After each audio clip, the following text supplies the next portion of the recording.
दास जी अपने ठाकुर जी की सुंदर परन कुटी बना करके भीतर अपने ठाकुर जी की सेवा करते रहे थे।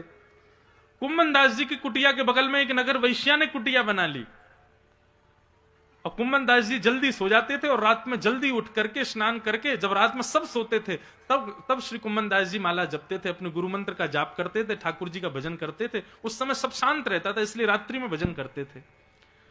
लेकिन नगर वैश्या का तो पूरा कार्यक्रम ही रात्रि को शुरू होता था।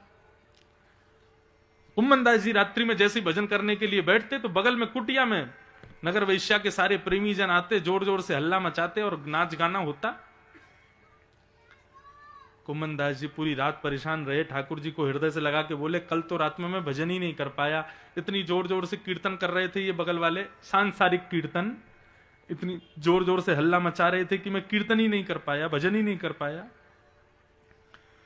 कुम्भन दास जी ने मन में विचार किया, जब इनका उच्च स्वर मेरे भजन में खलन डाल सकता है, तो मेरा उच्च स्वर यदि होगा तो इनके सांसारिक कीर्तन में भी खलन होगा।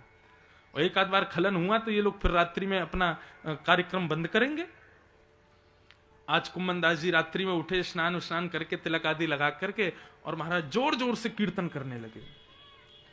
अब जोर जोर से कीर्तन करने लगे तो बगल में जो वैश्या थी उसने अपने सब प्रेमियों से कहा कि ये कोई बाबा रहता है बगल में, इतनी जोर जोर से कीर्तन कर रहा है, हमारे इस कार्यक्रम में विघ्न डाल रहा है।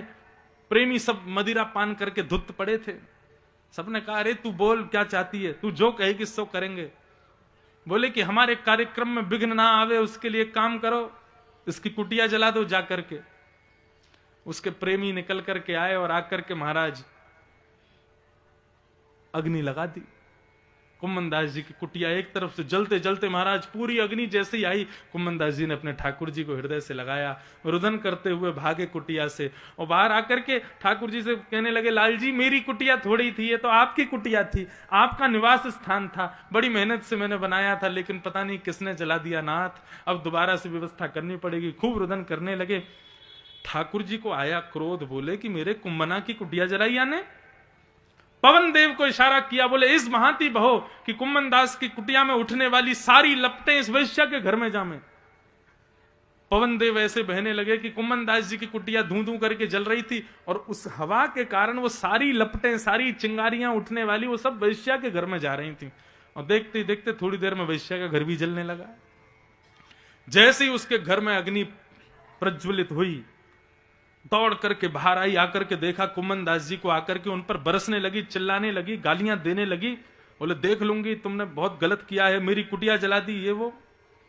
कुम्भन दास जी बोले मैंने नहीं जलाई, लेकिन तूने मेरी कुटिया जलाई थी पहले। वैश्या बोली अरे मैंने नहीं जलाई थी, मेरे प्रेमियों ने जलाई थी। कुम्भन दास जी बोले तेरे प्रेमियों ने मेरी कुटिया जलाई, तो मेरे प्रेमी ने तेरी जला दी। प्रेमी प्रेमियों को लड़न दे, हम दोनों काई को लड़े। तू भी शांत हो जा, मैं भी शांत बैठा हूं, तेरे प्रेमी लड़ने, मेरा प्रेमी उनसे लड़ रहा है। तो भैया जब ठाकुर जी की नवदा भक्ति के सोपानों में प्रवेश करोगे तो एक इसमें फायदा ये हो जाएगा कि हमारी जिम्मेवारी पे ठाकुर जी रखते